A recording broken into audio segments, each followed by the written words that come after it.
في فيديو النهارده هقول لك ازاي تقدر تحل مشاكل الدفاع ودفاعك هيكون اسطوري. بس كل اللي عليك تسمع الفيديو من اول دقيقه لاخر دقيقه وما تنساش تعمل لايك ويلا بينا على الفيديو. طب يا رجاله فتحنا اللعبه ودلوقتي هقول لك ازاي تقدر تحل مشاكل الدفاع. هم 5 خطوات هتمشيهم ورايا وهتشوف الدفاع عامل ازاي، ولو في وقت في الفيديو هنجرب مباراه. فاول خطوه هتمشيها معايا هتضغط هنا على الاعدادات، هتدخل على السيتنج، امشي معايا خطوه خطوه. بعد كده بلاي سيتنج اللي هي دي، بعد كده هتنزل الخانه دي اللي هي تشينج كروس اللي هي دي، شايفها اللي انا معلم عليها، سواء اعملها بالعربي او بالانجليزي هي دي، وهتخليها اخر واحده اللي هي مانوال. تمام يا رجاله، دي اول خطوه. طيب دي هتعمل ايه؟ دي هتغير العلامه بشكل يدوي، يعني انت اللي هتطلب ان تغيير العلامه، مش بشكل عشوائي او بشكل اوتوماتيك. العلامه تتغير من لاعب للاعب لما يكون مش معاك الكوره. تمام. طيب بعد ما تعمل الخطوه دي تعالى معايا هنكمل للخطوه الثانيه. الخطوه الثانيه هتدخل على الخطه بتاعتك، بعد كده هتلعب، يفضل يعني العب بالتشكيله دي، يفضل ان انت تلعب بالتشكيله دي. هتيجي بقى اهم حاجه، لو انت بتلعب بباكات دفاعيه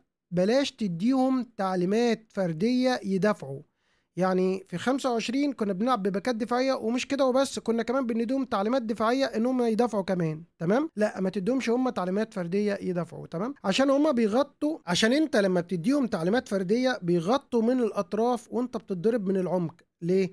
عشان ده لما بيرجع يدافع ورا كده وبيغطي كده ورا، ما انت مديله تعليمات فرديه ان هو ما يتقدمش خالص، هيبدأ ده وده يكونوا بيتقدموا عشان هم عارفين ان في ناس لسه بتغطي ورا مكانهم. يعني هو في حاجة اسمها اتصال عن طريق الذكاء الصناعي، يعني بيحس ان في لاعب ده رجع يغطي فده يبدأ يتقدم. تمام، طبعا دي حاجة بيكون عاملها الذكاء الصناعي ان هو عارف ان في حد جنبه راجع فهو بيتقدم وياخد حرية في الانطلاق. نتنقل للخطوة الثالثة. الخطوة الثالثة بقى يا شباب، ندي السنتر باك تعليمات فردية ان هم يدافعوا. ليه؟ عشان لما تكون الكرة معاك دولت ما يتقدموش، عشان اول ما تتقطع منك ما يتعملش عليك ثرو لوب.